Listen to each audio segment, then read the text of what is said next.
இந்த செய்தியை உங்களுக்காக வழங்குவது அருண் மசாலா. 1983 ஆண்டிலிருந்து தரத்துடன் தன்மை மாறாத அறுசுவை சமையலுக்கான அருண் மசாலா.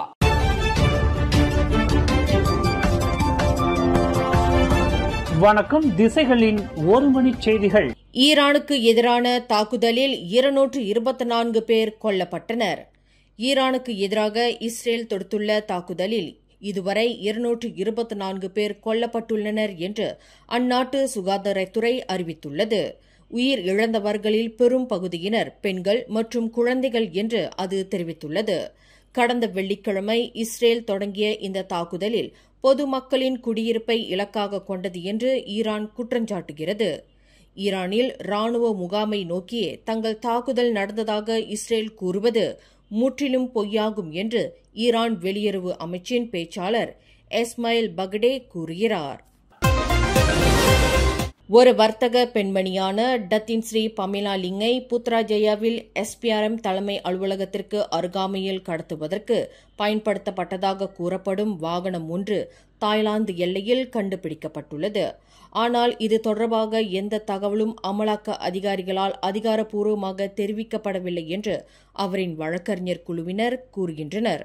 கடந்த ஏப்ரல் 9ஆம் தேதி புத்ராஜயாவில் உள்ள SPRM தலைமை அலுவலகத்திற்கு விசாரணைக்கு செல்வதாக கோலாலம்பூர் செராஸில் உள்ள தனது வீட்டிலிருந்து புறப்பட்ட 32 வயது பமேலா லிங் வீடு திரும்பவில்லை.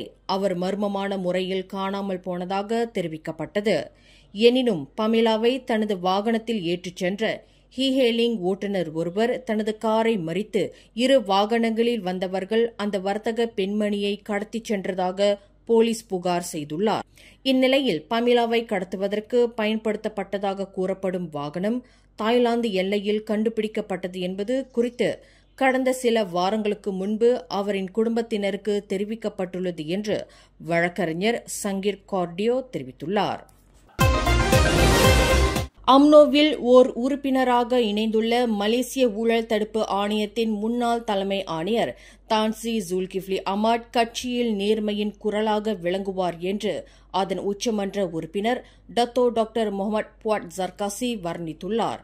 எந்தவொரு உயர் பதவியோ அல்லது சலுகையோ கோராமல் சந்தடியின்றி அம்னோவுடன் தனது வாழ்வை பிணைத்துக் கொண்டுள்ள ஜுல்கிஃப்லி அஹ்மத் வரவு அம்னோவை மிளிரச் செய்யும் நடவடிக்கைகளில் ஒன்றாகும். அம்னோவில் ஓர் உறுப்பினராக சேர்வதற்கு ஜுல்கிஃப்லி அஹ்மத் பெரிய தலையை நாடவில்லை. மாறாக ஒரு கிளையின் தலைவரை அணுகியுள்ளார்.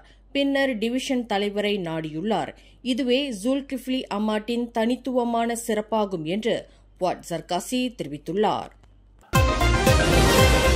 இவ்வாரத்தில் புத்ராஜயா மற்றும் கோலாலம்பூர் நீதித்துறை கட்டடங்களில் நடைபெறும் 9 முக்கியத்துவம் வாய்ந்த வழக்குகளில் முக்கிய பிரமுகர் சம்பந்தப்பட்ட பாலியல் பலாத்காரம் தொடர்புடைய வழக்கும் ஒன்றாகும். பிரபல உள்ளூர் பாடகர் சம்பந்தப்பட்ட பாலியல் பலாத்காரம் மீதான வழக்கில் அந்த பாடகர் நாளை செவ்வாய்க்கிழமை புத்ராஜயா செஷன்ஸ் நீதிமன்றத்தில் குற்றஞ்சாட்டப்படவிருக்கிறார். பட்டாலிங் ஜயாவில் உள்ள ஒரு ஹோட்டலுக்கு அழைத்துச் சென்று 17 வயது பெண்ணை பாலியல் பலாத்காரம் புரிந்ததாக கூறப்படும் அந்த பிரபலம் நாளை நீதிமன்றத்தில் நிறுத்தப்படவிருக்கிறார் என்று தெரிவிக்கப்பட்டுள்ளது.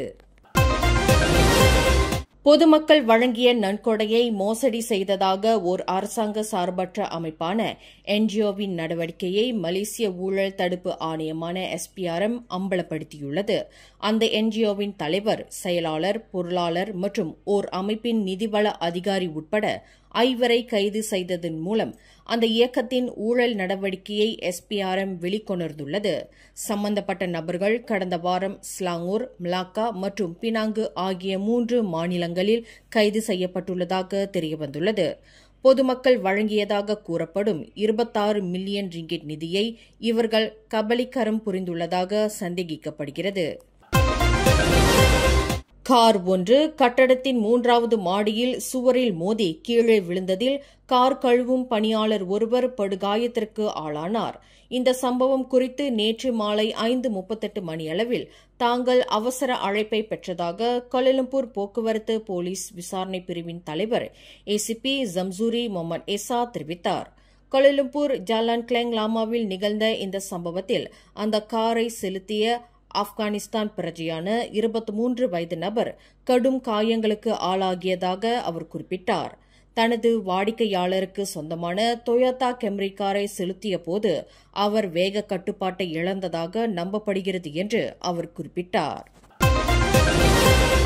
வேக கட்டுப்பாட்டை இழந்ததாக கூறப்படும் காரை செலுத்திய பெண்மணி ஒருவர் கடும் காயங்களுக்கு ஆளாகி சம்பவ இடத்திலேயே உயிரிழந்தார். இந்த சம்பவம் சிரம்பான் கொலப்பிலா சாலையின் 30வது கிலோமீட்டரில் இன்று அதிகாலை 3:10 மணியளவில் நிகழ்ந்தது. இதில் வேலை முடிந்து வீடு திரும்பிக் கொண்டிருந்த 21 வயது பெண்மணி உயிரிழந்ததாக கொலப்பிலா மாவட்ட போலீஸ் தலைவர் முகமது முஸ்தபா உசேன் தெரிவித்தார். இந்த செய்தியை உங்களுக்காக வழங்கியது அருண் மசாலா. 1983ஆம் ஆண்டிலிருந்து தரத்துடன் தன்மை மாறாத அறுசுவை சமையலுக்கு அருண் மசாலா.